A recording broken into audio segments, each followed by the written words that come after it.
हम सारी चीज़ें भूल जाते हैं या सारी चीज़ें पकड़ के बैठ जाते हैं कि हम कौन से फिरके के हैं, हम कौन से पगड़ी पहन रहे हैं, हमारी दाढ़ी कितनी लंबी है, या हम कौन सा फिरका फॉलो कर रहे हैं। ये सब कभी हमने या मैंने स्पेसिफिकली अपने लाइफ में कभी नहीं सोचा। हाँ ठीक है, हमारी कुछ फॉलोइंग्स हैं जो हम फॉलो करते हैं, लेकिन वो अपने घर तक, वो अपने आप तक। मेरी बिलीफ है, मेरा ईमान है, वो मेरे तक।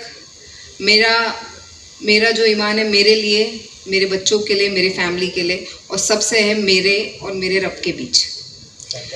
दूसरा, जब मैं स्कूल में तालीम ले रही थी तो मैं स्कूल में एक अकेली ऐसी लड़की थी, या मतलब क्लासरूम में एक ऐसी मुस्लिम लड़की, फॉरगेट अबाउट मुस्लिम लड़की, एक मुसलमान अकेले पूरी क्लास में मैं थी। मेरे भाइयों के साथ भी यही था, मेरी बहन के साथ भी यही था। तो हम जब पढ़ाई और तालीम हासिल कर रहे थे तो हमने अपने रिलीजन को वैसे नहीं रखा। मैं कॉन्वेंट स्कूल में पढ़ी हूँ, मेरे भाई कॉन्वेंट स्कूल में पढ़े हैं, मेरी बहन कॉन्वेंट स्कूल में पढ़ी हैं, लेकिन हमारे से वो स्कूल में तालीम लेते वक्त हमारा दीन दूर नहीं हुआ। हमें नमाज भी सिखाई गई, हम नमाज भी पढ़े, हम कुरान भी पढ़ते हैं। आज जब अल्लाह आँख खोलता है तब तहज्जुद की नमाज भी पढ़ते हैं, बाहर निकलते हैं तो सलातुल हाजत भी पढ़ के निकलते हैं। तो ये सभी चीज़ें करते हैं, लेकिन हमारा दीन और ईमान हमको एजुकेशन आने की वजह से हम भूल गए, ऐसा नहीं है। क्योंकि जितना ज़्यादा आप एडुकेट होगे उतनी ज़्यादा मेरे हिसाब से आपको दीन की भी समझ होगी, क्योंकि हमें एडुकेट किया जा रहा है और कोई चीज़ सिखाई जा रही है। तो जब हम कोई चीज़ सीखने लगते हैं, उसके बारे में नॉलेज हासिल करने लगते हैं, तो वही एक डायरेक्शन हम लेके आगे बढ़ते हैं। और उसी तरीके से हमने दीन के बारे में, इस्लाम के बारे में भी उसको सीखने की कोशिश की। अगर जैसे ज़फ़र भाई बता रहे थे कुछ चीज़ें कि अगर ये सब साइंटिफिक रीज़न है हमारे पास। पहले के ज़माने में बोला करते थे कि रात में आपको नाखून नहीं काटना है, आपको झाड़ू नहीं मारना है, लेकिन ये साइंटिफिक रीज़न हमारे पास आते आते क्यों आया? क्योंकि पहले के ज़माने में इलेक्ट्रिसिटी नहीं हुआ करती थी। हम क्या बोलते हो, कंदल लेके खाना पका लेते थे, कंदील लगा के खाना खा लेते थे। तो इलेक्ट्रिसिटी का जो एक साइंटिफिक इनोवेशन हुआ वो कुछ दिनों में हुआ। तो बोलने का मतलब यही है, आज मैं मेरे विधानसभा का आज पहला दिन था जब मैंने अपने कुछ मुद्दे लोगों के बीच में स्पीकर के सामने रखे, विधान भवन में रखे।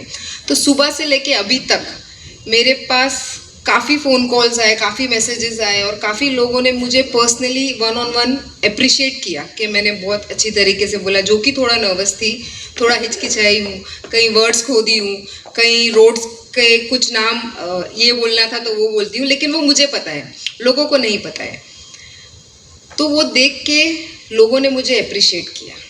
वो अप्रिसिएशन 2 रीज़न्स के वजह से आए। एक, क्योंकि मैंने मुद्दे थोड़े अलग तरीके से रखे, थोड़ा उसके पीछे रिसर्च किया, रिसर्च के साथ प्रॉपरली उसको लिस्ट डाउन करके नंबर्स बता रही थी, उसके पीछे टेक्निकल रीजनिंग दिखा रही थी, उसके पीछे टेक्निकल जो भी चीज़ें उसको बता रही थी।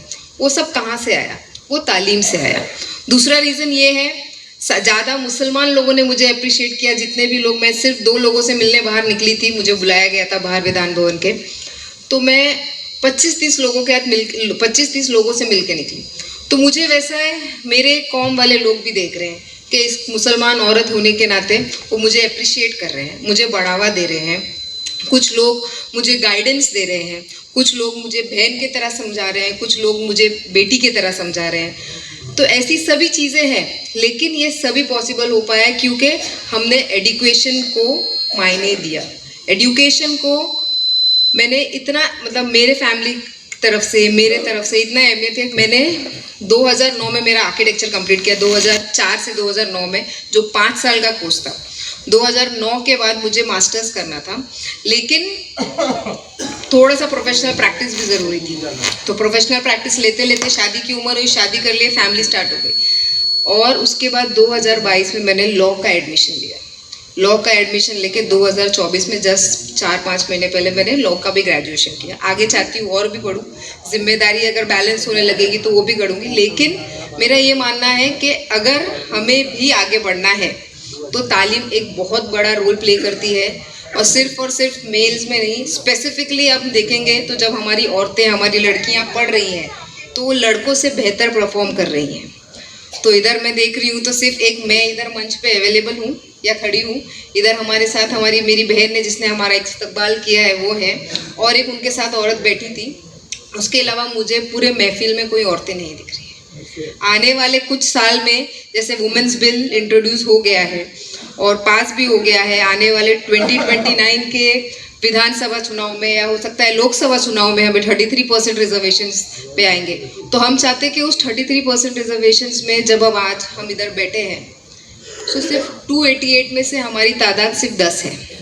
2019 का हम सर अभी मैं गूगल कर रही थी तो उसमें भी 10 थी।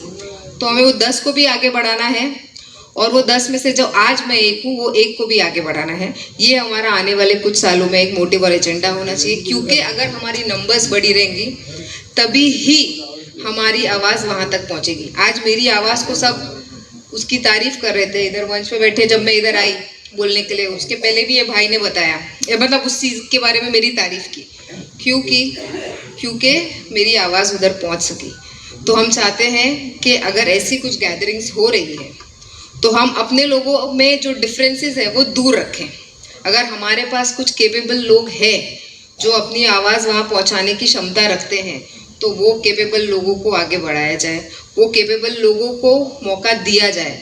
अक्सर होता है, सिर्फ ऐसा नहीं कि हमारे साथ ही होता है या आस पड़ोस, सभी जगह पूरे ह्यूमन नेचर है। ह्यूमन नेचर, जब हम वो फिल्म देखे हैं ना, वो थ्री इडियट्स ही थी ना, थ्री इडियट्स नहीं सॉरी, जिसमें वो दोस्त पहले नंबर पे आता है तो सबसे ज़्यादा दुख होता है, थ्री इडियट है।